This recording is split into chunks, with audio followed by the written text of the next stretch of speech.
Does it say something that in the past week LeBron has outplayed Jokic and Embiid in their both matchups? Granted, they lost by a point to the Sixers last week. Right. Throttling the Nuggets last night. I understand, LeBron's probably not going to win MVP, but I feel like that might say something. I think he's overwhelming favorite right now. Interesting. So I mean, I find it fascinating because, when I read NBA Twitter and what others are writing and like these MVP ladder rankings and all that, a lot of people put Jokic and Embiid at the top.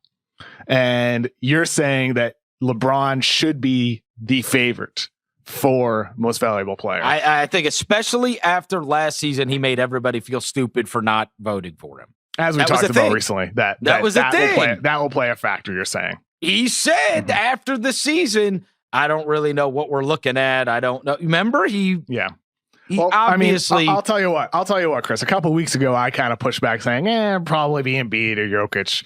And we'll see. I mean, it's still a long way to go, but I'd put LeBron up top on my personal ballot right now. Like if I were voting today, I'd put LeBron at number one. I think the tone that he sets defensively, like put away the numbers. We know the numbers. We know LeBron does every night, 27, 7 and 7. That's what his career average is. We know that. But the tone he sets defensively at his age in year 18, coming off the shortest offseason ever, is truly remarkable to witness. It really is, Chris. Like when your best player sets that tone, it trickles down to the entire team and inspires everybody. And we see that roster with a bunch of guys that play with that mindset. Did you see that play Dennis Schroeder made last night, diving on the floor twice? That was insane. I mean, like effort plays like that happening in an early February game. It happens time and time again with that team. When they lock in defensively, there's nobody better on that end of the floor. Well, and we talked about The Last Dance, and we opined that may have had an effect on LeBron really putting pedal to the metal throughout this season. And I also think that oddly, he was able to get a little bit of a chip on his shoulder because of the Giannis stuff last year. And he said after the season, I don't know, what the criteria are. I remember him saying that, right? You think about this. I think that also that kind of stuff and more people being aware of the history of everything can have a profound effect because much like the Jordan thing, LeBron did not get awarded that.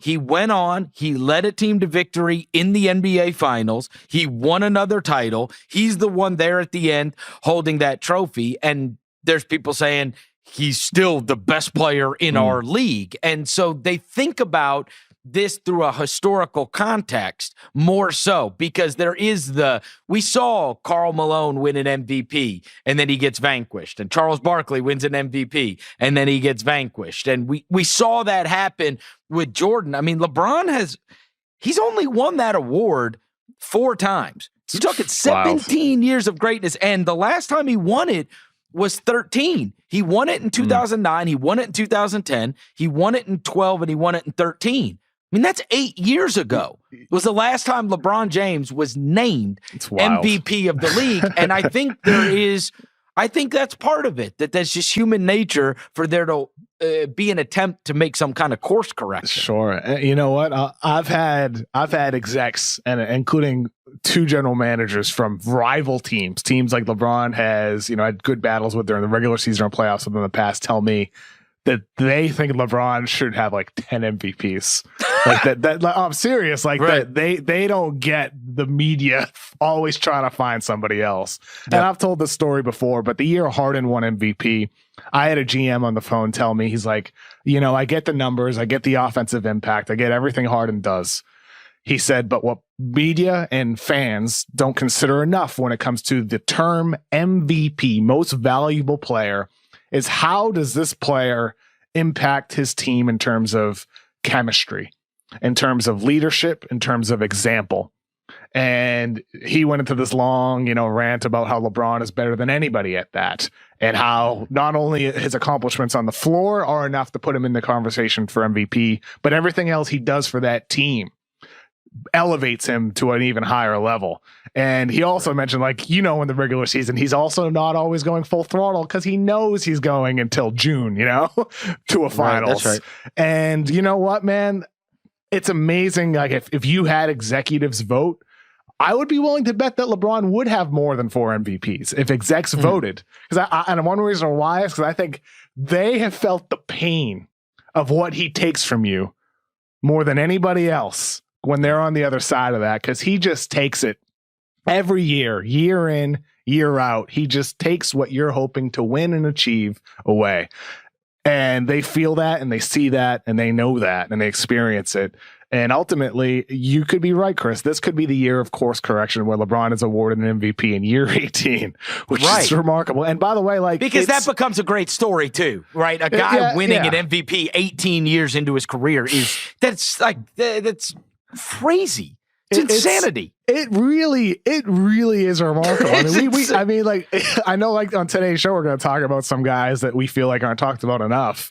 But, like, in many ways, like with LeBron, I know we talk about him enough, but don't take what's happening for granted. Just don't.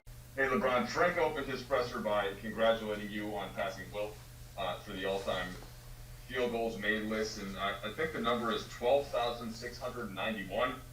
This is, of course, with players trying to keep you from making shots. You just wonder how that number hits you, and just kind of thinking about how many times the ball has had to go through the hoop, just that thing itself. The number doesn't doesn't do much, for me. I think it's just the association with a legend like Wilt Chamberlain that does something for me, because I'm a guy who grew up, reading about the game, studying the game, studying the players, the post past and present, So I wanted to see who was dominant in their era, or who laid the groundwork for young kids like myself who started to play the game when I was 9 years old. And Wilt obviously was a big staple of that. So, defense has definitely been trying to stop me from putting the ball in the basket throughout my career. And, I've been able to, for the majority, been able to score a few buckets and then have my name linked with some of the greats that ever played this game of basketball. So, it's very humbling. It always gets me thinking about my upbringing and growing up in Akron, Ohio, and things of that nature. So, pretty cool feat.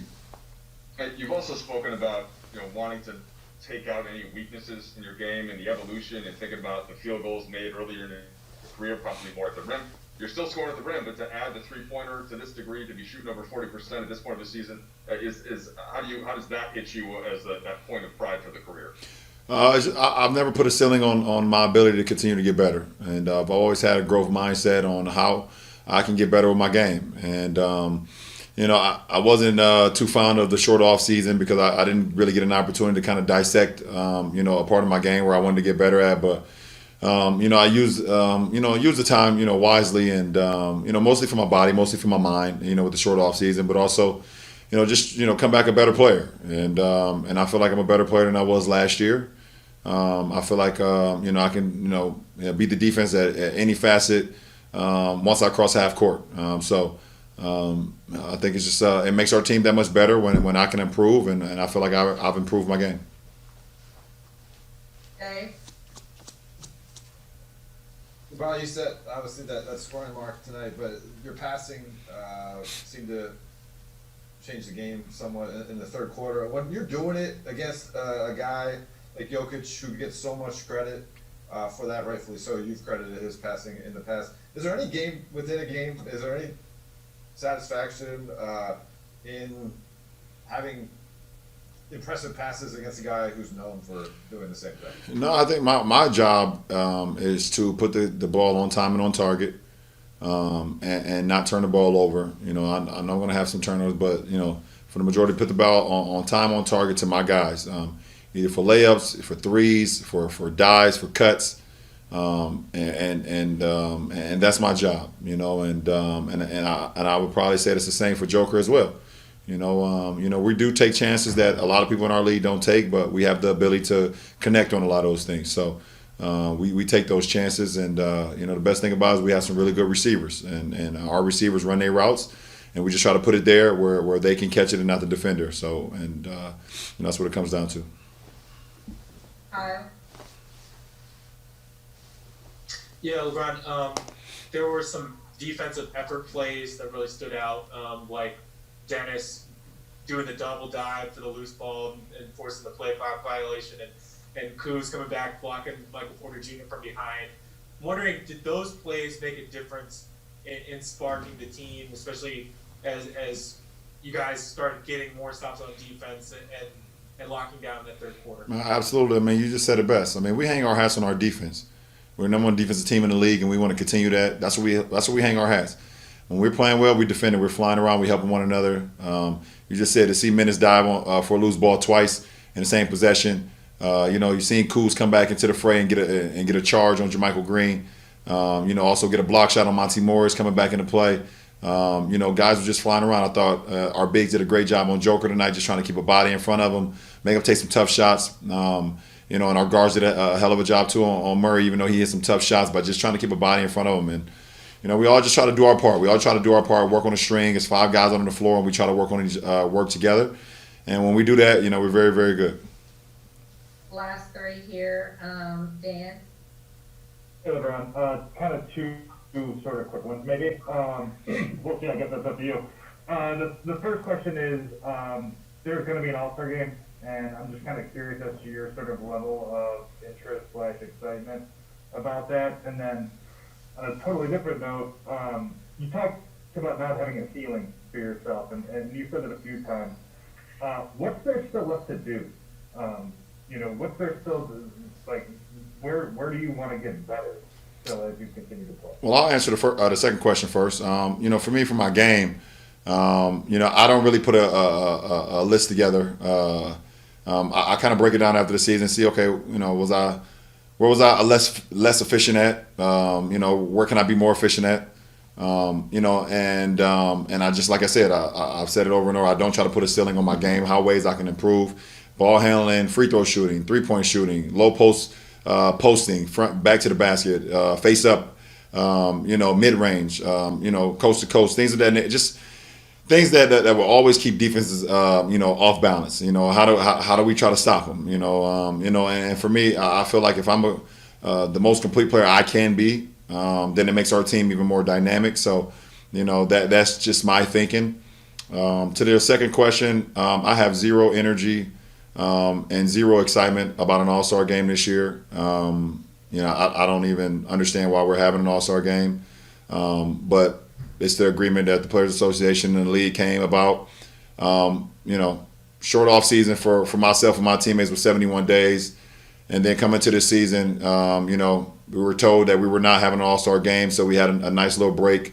5 days from the 5th through the 10th, an opportunity for me to kind of recalibrate for the second half of the season, my teammates as well, some of the guys in the league, and then they throw an All-Star game on us like this and just breaks that all the way up. So pretty much a kind of a slap in the face. We're also still dealing with a pandemic. We're still dealing with everything that's been going on. And we're going to bring the whole league into one city that's open. Obviously, the pandemic has absolutely nothing to do with it at this point when it comes to that weekend. Obviously, you guys can see I'm not very happy about it, but it's out of my hands. And, I'll be there if I'm selected.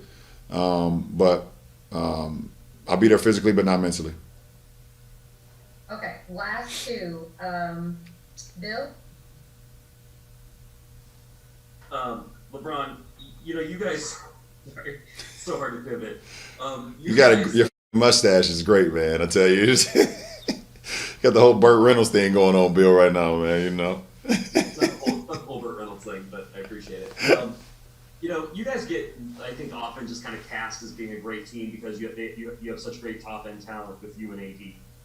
But when you look at those hustle plays and the contributions you've gotten from Alex this year, the way Kuz's game has evolved and Talon, where did you guys find, or how big of a part of your identity are those hustle plays and kind of the dirty work that you guys are able to do kind of as a collective unit? Well, I mean, if you really literally sit down and watch a game of ours, you will see that it's more than just talent. I mean, obviously, talent will take you to a point, but only talent can take you so far. But if you really sit down and watch a 48-minute game, the way we play the game, both offensively and defensively, you will see that it's just more than talent. This league is built on talent. This league has so much talent from top to bottom, but it only can get you so far. So, for us, we want to, play harder than teams. We want to dive on loose balls. We want to take charges. We want to, get our hands on deflections and things of that nature. You know what I mean? That's who we are as well. I mean, you've seen that over the last couple of years, and so we get the label of being a very talented team, but that's just the surface. It's very easy to look on. A lot of people talk about our team or talk about other teams in the league, but they only see it from the paper. They don't really actually sit down and watch a full 48-minute game. They watch a lot of highlights and things of that nature, or they get on YouTube and watch highlights and things of that nature. But if you literally sit down, if you're really a basketball savant or a basketball analyst, and you really sit down and watch our game, you will see that it's more than talent. And yes, we have the talent. We have a lot of talent, but at the end of the day, it only gets you so far, and we do the dirty things as well. Last question. Hey, LeBron, good talking to you again. I was wondering, Jokic the other day was asked about you and if there are any similarities between you two, and he said, the speed, the athleticism, the quickness, and then he finally stopped joking. He said, "Oh my God, he's the best player in the league." I'm wondering, from a generational passer like yourself and a student of the history of the game, how unique is it to see a center have a chance to lead the league in assists? I don't think anybody's done it since Wilt. Yeah. And also, is there anything about him that impresses you? And has he taken a step since you saw him in the Western Conference Finals? Well, I mean, when you have a talent, it's endless of what you can do, and the guy has an unbelievable talent of seeing the floor and seeing plays happen before they happen. You can look back at Arvydas Sabonis and the things that he was doing, with his passing ability, and it was so out of this world because you hadn't seen a big fella like that, 7-foot guy, and passing the ball like he was doing for the Portland Trailblazers. You've never seen that. But if you go and look at some of his tape from overseas when he's playing on the national team and things of that nature, they had already seen that. And you probably could say the same thing for Joker. If you go look at his national games or him being back home before he got into the league, probably doing the same thing. So, the pass is just a rewarding thing, man, for not only for yourself, but for your teammates. Everyone feels involved. And when you're the best player on the team and guys still feel like just as important as the best player on the team because he's sharing the ball, he wants the ball to be moved from side to side. He'd love to see the success of his teammates. It makes it so much easier for your teammates to want to play for you. So, Joker continues to get better and better every single year, and he's taking another step forward this year. And, it's good to see that. I mean, I love to watch guys that just play selfless basketball and just play for the love and the joy and love to